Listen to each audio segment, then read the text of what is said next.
Ils veulent du poil de la bête, il faudra venir nous épiler le torse, Alfio. Ouais l'équipe, comment est-ce c'est je dis pour Polémique. On se retrouve aujourd'hui en direct de Lyon dans le studio Jack Jack dans le Six Nueve. Et aujourd'hui je reçois Mister Alfio, un des gagnants de la Top 10 League Polémique. Et rappelle-toi à l'époque il avait gagné le concours avec ça. Soudés comme la Nostra Cosa, enfant virtuose comme Mozart. On est toujours contrôlé par les cops, ça me rappelle tard l'époque. On a toujours de la bebon dans les pots, mais on a perdu v'là l'époque. Tout ce qu'on fait dans le téléport, de doigts et je la téléporte. Plus besoin de payer pour faire toucher les couilles, suffit de croiser les portes. Eh ben écoute, moi j'ai commencé il y a 5-6 ans. Donc à commencer à écrire, me poser mes premières questions et puis découvrir un petit peu le domaine et puis le milieu, voir un petit peu comment ça fonctionnait. Et ça fait 3 ans que je monte mes projets sérieusement et qu'on s'est activé un petit peu avec les gars, se poser les bonnes questions et que les choses commencent à évoluer. Moi à la base, j'étais un petit peu un freestyler de soirée, j'ai toujours un petit peu misé sur l'impro et je me la donnais en fait devant mes potes pour faire le show en fait en quelque sorte. Et en fait c'est des potos à moi qui m'ont poussé et qui m'ont chauffé à prendre un petit peu en ampleur et à réfléchir un petit peu plus mes projets et devenir un petit peu plus précis là-dedans. J'ai eu la chance d'avoir mon oncle, moi, qui était un grand fan de rap et qui m'a fait écouter Gravé dans la roche de Sniper, SNIPER.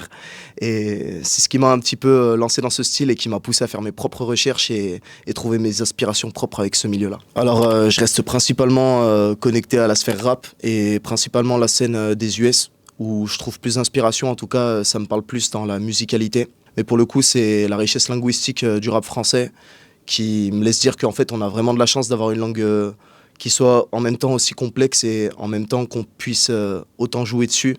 On a une grosse capacité à jouer sur les mots, à imager tout ce qu'on peut faire. Et le rap français, pour ça, je trouve que c'est incroyable. Ce qui m'inspire dans mes textes, ça va être vraiment du lifestyle, beaucoup de vécu personnel et aussi tout ce que je traverse avec mon équipe, avec tous les membres de mon équipe, donc le Redwood, Pseudo, Four Stroke et le Airflex aussi qui m'accompagne depuis le début de mes projets. Et pour le coup, je suis archi fier de mon équipe et je m'en sers aussi de vecteur parce que c'est un sentiment fort que moi je ressens. Et de partager ça en fait avec le monde et en musique, ça me permet aussi de mettre le doigt sur des émotions fortes. Et je m'inspire aussi justement de ce mood-là. En fait, les émotions, pour moi, c'est quelque chose que je vis profondément. En tout cas, je suis un petit peu... je suis HPE. Enfin, j'ai été diagnostiqué HPE quand j'étais plus petit. Donc, au potentiel émotionnel. Et c'est quelque chose qui, en fait, de ressentir tout ça. Et ça me permet aussi de le communiquer d'une manière bien plus correcte, en fait. Et puis, de taper aussi plus juste sur des sensations, justement, plus fortes. Et qui vont me permettre aussi de toucher certainement un peu plus les gens. Et en tout cas, nous, dans nos pistes de travail, on s'acte vachement là-dessus en ce moment. Moi, pour le coup, depuis que j'ai commencé... sur ma direction artistique, j'ai toujours eu des idées qui me sont très propres et qui sont très personnelles. Et j'ai la chance de pouvoir évoluer avec des gens qui comprennent aussi cette identité et qui m'aident à la pousser un petit peu chaque jour, en fait. Et genre, autant que ce soit les personnes qui sont là pour le beatmaking, que les gens qui sont là pour me clipper ou me photographier. Il y a beaucoup de personnes qui sont des vecteurs importants. Je pense surtout à MXI, avec qui on a réalisé pas mal de gros clips et qui a très bien capté ma DA. Quand on s'est capté, en fait, directement, ce mec-là, il savait déjà comment pousser le truc. Il a su bien utiliser le côté noir et blanc, le côté sombre que j'utilisais pour la chétanerie. Et du coup, ces gens-là, ils me permettent de pousser tout ça. Et c'est vrai que moi, après, à côté de ça, j'ai quand même mes idées personnelles que toute l'équipe respecte et m'aide à pousser, en tout cas, tous les jours. Dans mes projets, Alfio Chétan, c'est pas qu'une seule personne. On est 6 au total, avec mon manager Ibou, là, qui nous a rejoint il n'y a pas très longtemps. Et avec les gars que j'ai cités tout à l'heure. Et pour le coup, pour le reste ici, c'est ces personnes-là, là, moi, qui en tout cas m'aident à trouver mes repères. Et tous les jours qui passent. Jusqu'à présent, ça a été un petit peu le bordel, on va dire, dans le sens où, juste moi, je fonctionne vachement au feeling. J'ai une grosse capacité à improviser et qui est ressortie plusieurs fois. Et qu'on a pris aussi un peu le temps de travailler aussi. Du coup, la plupart des sons que j'ai faits et qui sont sortis, c'est des freestyles, des allers-retours devant la cabine, et la plupart, j'ai pas écrit mes textes. Et du coup, là, maintenant, on est en train de voir les choses à la hausse et de prévoir un petit peu plus ce qu'on fait. Et on laisse toujours cette part d'improvisation qui fait carrément partie de mes projets et même carrément partie de moi. On la laisse agir pour justement que le feeling parle. En gros, à force d'avoir bossé, d'avoir fait des freestyles à gauche à droite, mes rimes, j'ai pas mal écrit dans les 6 ans qui ont marqué le début de mes projets. Et pour le coup, cette facilité d'improviser, ça me permet aussi de mettre les mots sur ce que je vis sur le moment présent et pas spécialement sur les choses que j'avais préméditées et suivre un fil conducteur. Maintenant, on essaye quand même de s'y filer parce qu'on voit qu'on est aussi plus précis comme ça. Mais on se laisse toujours un petit peu une part de feeling pour que ça parle un petit peu de soi-même. On a la chance de pouvoir bosser assez rapidement. C'est vrai que même là, dans tout ce qu'on a sorti et tout ce que toi tu connais, il faut se dire qu'il y a au moins le triple, voire le quadruple de sons qui sortent pas. Et comme je t'ai dit, vu que les gars sont vraiment derrière moi à la DA, il y a pas mal de sons justement qu'on a mis de côté. Il y en a qui sortiront probablement jamais. Il y en a quelques-uns qui ont un petit peu de potentiel et peut-être qu'on y reviendra un jour avec les nouvelles méthodes de travail de maintenant. Et sinon, ouais, il y a une grosse quantité. Ouais. Eh ben, écoute, je trouve qu'on a la chance maintenant, en tout cas à l'échelle mondiale, d'avoir une grande diversité dans le rap de manière générale. Il y a beaucoup de scènes qui se sont ouvertes, beaucoup de styles.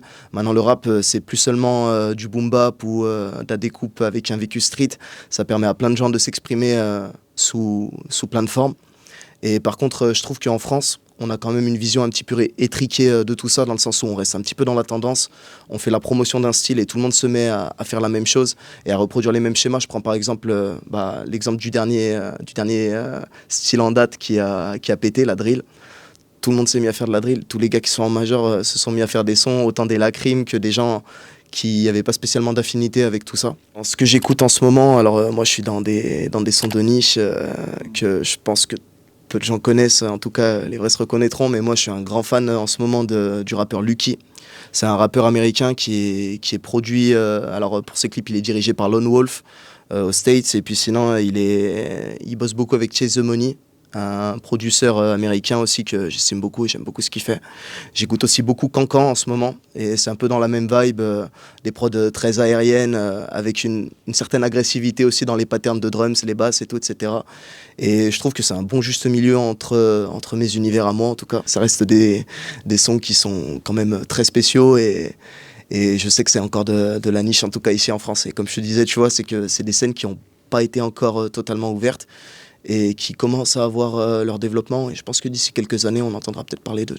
Les derniers projets qui m'ont mis une claque, moi j'ai été très agréablement surpris par À la base de PLK, qui est revenu avec un projet full kické, boom bap, comme il sait faire, et il s'est bien élevé. Et j'ai trouvé que ce projet, moi, il m'a mis une claque quand je l'ai écouté, alors que j'écoutais pas spécialement PLK dans ses projets. Et puis sinon la Fève avec Mauvais Payeur, je trouve que le bounce du son a été trop respecté. Ouais là ouais je trouve que là justement comme je t'avais dit avec l'effervescence des artistes comme Laylo, etc. qui ont pu proposer des produits un petit peu différents et qui étaient plus à leur image, ça montre qu'en fait avec un projet qui te tient à cœur et qui est personnel, à force de t'arracher, de te poser les bonnes questions et puis de continuer à progresser, de travailler, t'as quand même une chance de proposer un style qui en France est inédit. Et moi, comme je t'ai dit, principalement du rap US parce que pour moi, au niveau musical, et pas du tout au niveau lyrique pour le coup, tu vois. Je sais que les rappeurs ricains, c'est essentiellement du drip. Et ils ont la chance d'avoir une langue qui se prête bien à la musicalité, en tout cas pour le rap et tout, beaucoup d'homophonie, etc. Il y a beaucoup d'homonymes dans la langue et tout, des choses qui sonnent pareil. Et ça permet de dire un peu tout et n'importe quoi. Et ils sont plus dans le show, genre je fais ça, j'ai telle montre, j'ai tel truc et tout, etc. Je suis plein de diamants dans les dents, je sais pas quoi. Et pour le coup, au niveau de la musique, ouais, moi le rap US, ça me parle plus. Après, comme je t'ai dit, moi le rap FR, ça reste quelque chose que je trouve qu'on a beaucoup de choses à activer et qu'on a de la chance d'avoir une langue comme ça et de pouvoir l'élever. Et je vois que là, au fil des années, d'ailleurs, le rap français, même à l'échelle mondiale, moi, je bosse un petit peu avec des artistes italiens, des gens qui viennent un petit peu d'ailleurs. J'ai eu l'occasion de bosser avec un Argentin, même si les projets n'ont pas abouti. Mais on a eu l'occasion de bosser avec des gens qui sont un peu plus loin et ils ont une estime du rap français qui est quand même assez ouf. On s'attend pas spécialement à ce que le rap français aille plus loin que la France ou les pays francophones. Et pourtant, ouais, si, on commence à s'exporter, en fait, carrément. Je trouve qu'en ce moment, tout le monde reproduit un petit peu les mêmes schémas. Il y a eu une montée de la street cred incroyable et tout le monde, beaucoup de gens aussi qui commencent à s'inventer des vécus dans leurs textes. Et pour moi, moi, ça me sort par les yeux parce que j'ai pas du tout cette vision-là et j'ai justement ce côté d'authenticité qui pour moi est important dans mes projets. Et c'est aussi ce que je note aussi chez les artistes que j'apprécie. Et sinon, au niveau de l'engagement et tout, etc., je trouve que quand même, on a toujours des personnes aussi qui font les choses bien. et une masse de personnes qui restent dans les mêmes schémas et qui du coup reproduisent ce qui se fait dans la tendance. Et du coup, je trouve que la plus-value, elle est un peu moindre sur ces projets-là. Mais il y a des gens qui bossent, il y a des gens qui vont repousser les codes et dans tous les cas, je reste archi optimiste, tout en plus par les gens que je côtoie. Je vois qu'il y a beaucoup de gens, et par exemple Loupio, Bobby, qui ont une grosse richesse textuelle et avec lesquels on a une affinité un petit peu particulière avec tout ça. Et je trouve qu'il y a une vraie plus-value et ça me laisse optimiste en tout cas pour la suite. On en est carrément acteur avec les gars, même ce qui se passe à notre échelle. Il y a une grosse synergie. C'est ce que Jules il a eu l'occasion de partager, les Fianso avec les Rentres dans le Cercle et tout, etc. Depuis quelques années, on a une espèce de synergie qui fait en sorte de rassembler un petit peu les gens. Et ça a une répercussion sur toute la France.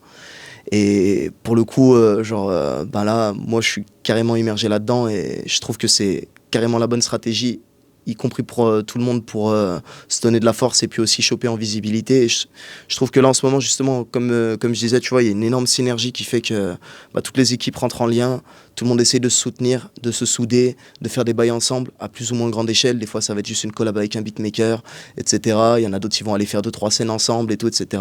Moi, en tout cas, je le vois à l'échelle lyonnaise. On a beaucoup de gens avec qui on commence à être très soudés et à pactiser ensemble pour tout ce qui va se passer pour la suite. Cette synergie, moi je trouve ça carrément ouf. À 2022, moi je pense que là en fait il se passe beaucoup trop de choses pour que ça reste sans faire de bruit. Dans tous les cas, nous on est en train d'acter dans ce sens-là. Et je parle pas qu'à mon échelle, je sais qu'il y a d'autres gens qui y pensent et qui sont en train d'échafauder les plans pour que Lyon ça pète. Et là, si cette année il se passe pas quelque chose à Lyon, je comprends pas.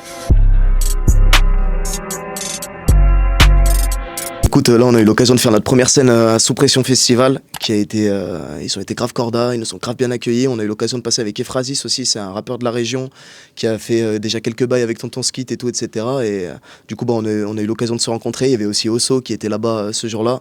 Du coup ça a été déjà une première expérience. J'ai eu la chance d'être là-bas avec mon gars Airflex et puis mon manager Ibou sur scène. Et on a pu bien retourner ça comme il se devait. On avait un set full turn-up et on a été grave bien accueillis par les étudiants et l'Université Lyon 2. On a un gros projet là qui arrive. Ce sera du coup mon premier EP qui va arriver, qui sera disponible sur toutes les plateformes. Et puis ça arrive le 17 décembre. Et il ne faudra pas hésiter à aller bien pécho ça et bien pécho l'information.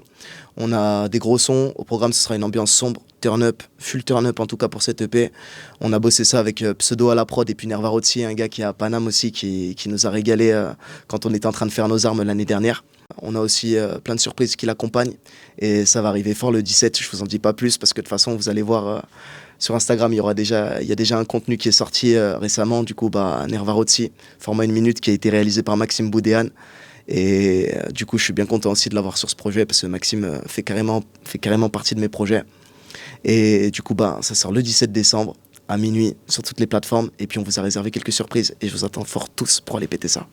Et puis du coup à côté de ce premier EP aussi, on a un deuxième projet aussi qui va arriver et qui va dévoiler la partie de nos projets qui sont plus chantés, plus top-linés, et ça va arriver en début d'année prochaine. Au programme il y a un gros son que j'ai fait avec mon gars Airflex et qu'on va se donner aussi la peine de clipper et tout, etc. On a prévu une diversité de sons un peu plus large que ce qu'on avait l'habitude de faire et on va vous dévoiler nos projets chantés, donc j'espère que vous serez aussi tous là pour péter ça. Et écoute, là ça fait déjà un petit moment que les projets se montent. Moi là, depuis que j'ai commencé, j'ai l'occasion de bosser qu'avec des potes à moi et des potes de longue date et avec qui je suis très très proche. La plupart de ces gens-là m'ont rejoint dans mes projets, alors à commencer par Red avec qui j'ai fait mes premières armes, le Airflex aussi qui est là depuis le tout début et qui me soutient depuis le tout début dans mes projets et avec qui on annonce bientôt des grosses choses. Et sinon aussi mon gars Pseudo, mon gars Redwood, c'est des potes à moi du lycée qui m'ont rejoint dans l'aventure, qui se sont formés aussi auprès du Red pour faire un petit peu leurs armes et qui maintenant ont carrément chopé leur indépendance plus ou moins à leur échelle. Genre avec Mustang 90 qui est sorti il n'y a pas très longtemps, avec Cholo, l'équipe de 23 mégabits, Richie, Osolea. Et moi je vois que toute cette évolution, le fait qu'on se plug un petit peu au milieu, qu'on rencontre des gens comme le RPL ou comme le Plan A, toutes ces grosses équipes, l'Hexagone aussi, qui nous donnent de la force. Moi, le fait, cette synergie, comme on en parlait tout à l'heure, entre tout ce monde à Lyon, déjà moi ça me pousse de ouf. Hors de ça, le fait de bosser avec que des refs, carrément moi aussi ça me propulse et j'ai envie d'arracher tout ça pour moi et puis aussi pour eux. Et c'est plus qu'un intérêt personnel, en fait, c'est aussi un intérêt collectif. Et puis sinon, hors de ça, on a, après 1 an, après 2 ans de travail et puis de difficultés, on voit qu'on a de plus en plus de personnes, comme toi aussi carrément, qui nous donnent grave de la force et qui nous permettent de nous élever. Et pour moi, c'est ça qui me donne envie de tout arracher. Et je sais qu'on est encore à un niveau de notre potentiel qui est pas du tout exploité. Et je sais que là, cette année, on est en train d'avoir tout ce qu'il faut sous notre coude pour être précis et puis pour tout retourner ça cette année. Aïe aïe. L'équipe, un grand plaisir d'avoir reçu mon gars Alfio. Allez follow le frangin, son lien est dans la description. Et nous on se retrouve très vite avec un nouvel artiste à découvrir sur Polémique. Et d'ici là, prenez soin de vous et sortez couverts.